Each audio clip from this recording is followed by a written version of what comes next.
ꯃꯛꯇꯗ ꯏꯔꯩꯆꯥ ꯄꯨꯝꯅꯃꯛꯄꯨ ꯏꯀꯣꯛꯂꯣꯟꯅ ꯈꯨꯔꯨꯝꯖꯔꯤ ꯉꯁꯤꯒꯤ ꯇꯛꯋꯥ football final ꯃꯦꯠꯆꯁꯤꯗ ꯑꯩꯕꯨ ꯁꯔꯨꯛ ꯌꯥꯍꯟꯕꯤꯕꯒꯤꯗꯃꯛꯇꯁꯨ ꯁꯤꯟꯕꯤ ꯂꯥꯡꯕꯤꯔꯤꯕ ꯇꯦꯟꯊꯥ ꯋꯦꯜꯐꯦꯌꯔ ꯑꯦꯁꯣꯁꯤꯌꯦꯁꯟꯕꯨꯁꯨ ꯊꯥꯒꯠꯄ ꯐꯣꯡꯗꯣꯛꯆꯔꯤ ꯑꯗꯣ ꯉꯁꯤꯒꯤ ꯗꯥꯏꯁꯇ ꯂꯦꯡꯁꯤꯟꯕꯤꯔꯤꯕ Honorable MLA Lokeshwar,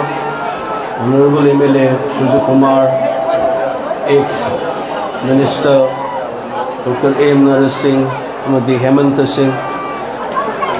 Amadi Manipur State Sumang Lila Council ki Advisor in the Libiriba Luang Them Tarpon Singh, Ikai Kungabu Chari. Manipur ki ngasi oiriba phibam asida aikoina harau kumai amasung football tournament tawbasida aingonda he pokchaba wakhal Manipur bu singaraku mayamna kangkhung chahelaga aikoi gi hana lejaramba thabak thoram ka lekhan badugi mayokta adum chathaba oina lawro suyai football tournament tawbasi adu waina irecha sin the hygienic badi Manipur ngasi normal oidri ngasi tingbi irecha lampak sida legri ba punamak game asi final match asi loiraga yum da chakhigani kangtho leirongani phamung leirongani chakhum leirongani chana thaknaba leirongani akoina kawroidabadi irecha kaya lising kaya ngasi Leifam chafam khangana relief camp ta leini haiba masa masu larik tambada awaba masagi sintha pangma ngamdaba imung manung leijadraba saidang aga leiba ire cha lising leini haibasi akoi puknamna kaupade haibasi aina amukha ne nusing janenge adi waina na sai haise dibadu maina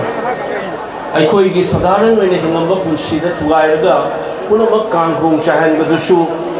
Yaroi akoina tawgadaba hana pangthomba Manipur haibasidi sports and culture da sumami ngam leibane aduna sporting gi spirit su mangdaba adugi tournament gu masung masin basisu adungi maikai da yengaga di thoidongna kai de haina logje adu waina haijaning badi masaige aina mayam da mixin jirtiba ireisa lising asiba wa sairanga relief camp ta leini haibasina takpadi Manipur normal oidri hanagi sadaran kunsida hanjandri bauba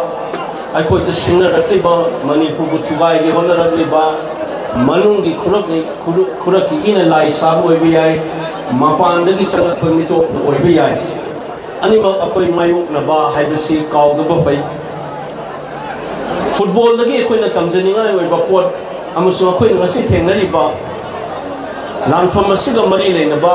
wapham ama ni khatang ai miyam da share tawjage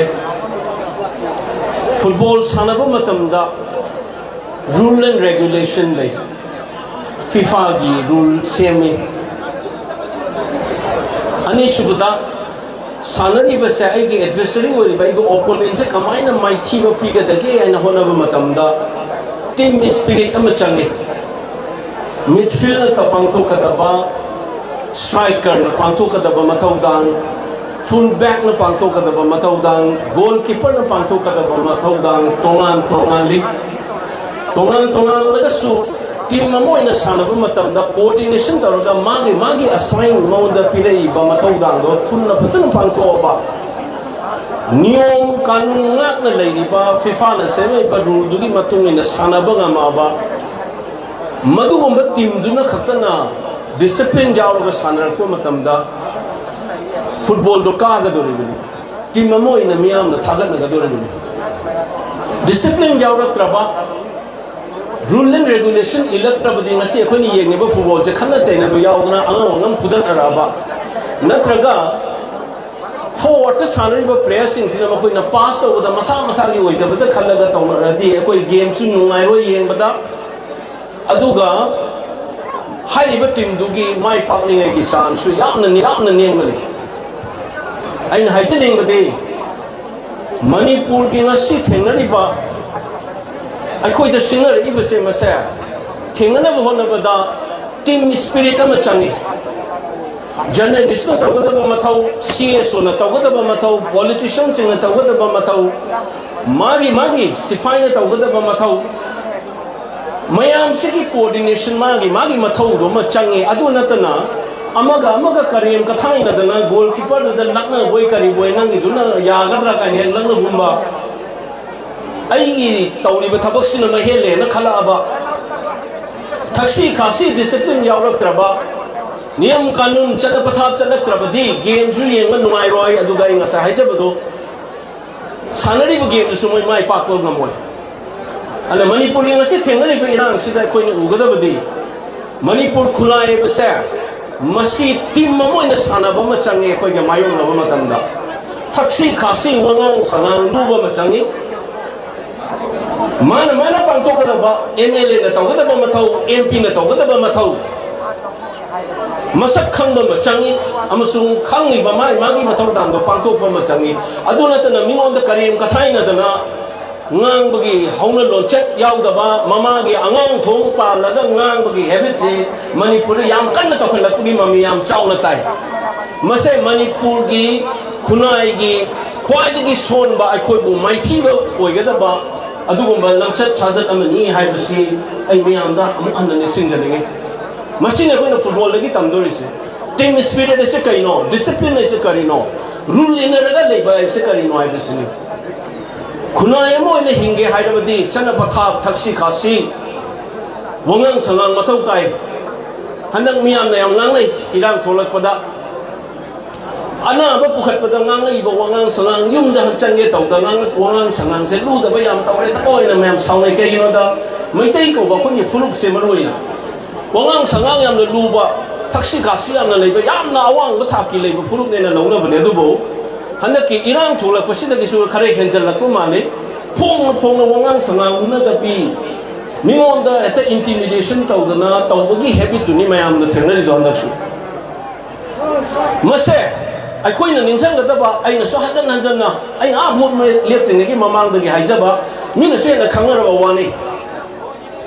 फुरुप अमा थुगाई गे हाइरदी pot अनि खक थुगाई बा मथौ ताई मनूंग दगी हाना थुगाई को मागी economy नत्र higher दना कोई की सेमिलोन थुगाई बा खुनाय अमगे सेमिलोन एक थुगाई बा मतम दा खुरु खुद कुलन लगा चाकुन फिनी रदा मिंगोन दा डिपेंड तौरगा पैसा पिरक मिदुना हाई गे चक्के दो कल्चर म तोला गली मसे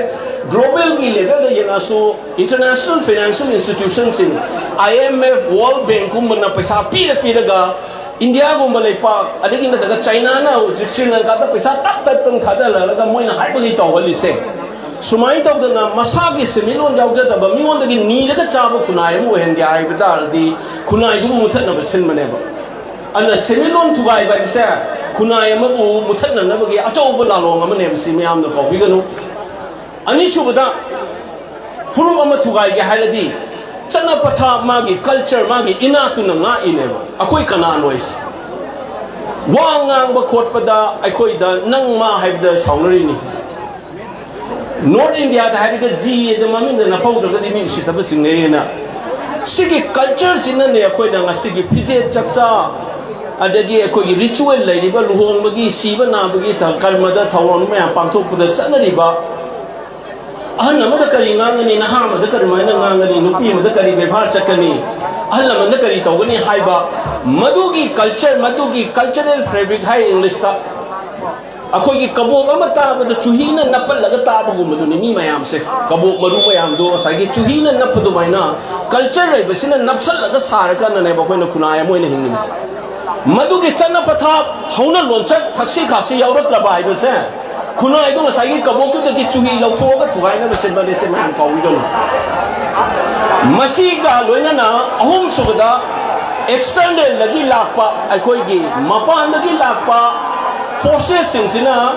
कर्माई तौदना हिंसा से सीजन नरगा तौगी गे बसे अखोइगी ममांग नसी लापगुम तारी अइना चुतोइन तोइने पंजाब म लई पाकिस्तान को मुस्लिम की होमलैंड अमा तांबा होनदा हिंसा सीजन नरगा मखोइना अगस्त की तांग 1947 ला डायरेक्ट एक्शन डे नमा हौखी मदुगुमना 3rd of May 2023 sisu homeland amagi politics amada hingsa sijanaraga hawkibani haibase aina siyam toina panjabwani masigi mami se ngasidi negotiation tawrakpagi mami ma kana tai haibase mayam kawigano hingsa hawrakpase hek hawrakpa hapta phadingaida separate administration na ngangbase sungle lepa khidrabani hujik negotiation tawbagi mawa malai masi su ai koi section na leiba mathau tai ai koi gi irei cha ka yumda hanjan da bodo madu maina ningsang baga loina na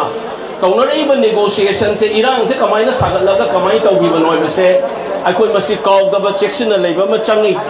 aduna koi na football umma tawri ngai da ngasai gi tamjaningai oiba discipline jawba niyom kanun yauna chanaraga ngambdo madu gi culture do koi na ngasi ekoi irang damam sung ekoi gi furup ta singnarak pase mayo na bona bada madu gi lingjen do koi pulap ama changaga irang se anoba Manipur ama sendri ma bawa koi na loiba lai roi haibase myam pukna lemin na se ay aroi bada football siga loina loina na kawda na pai ani na khatang lau jake mayam pen na mukto khumbira o football khatan na te irang lairi irem dangi nungsi bai khoi da I cheli haibu khang na bai lau jar ke mayam pen na mukto khumbira o ima leipak na Manipur imana thank you yakpa minority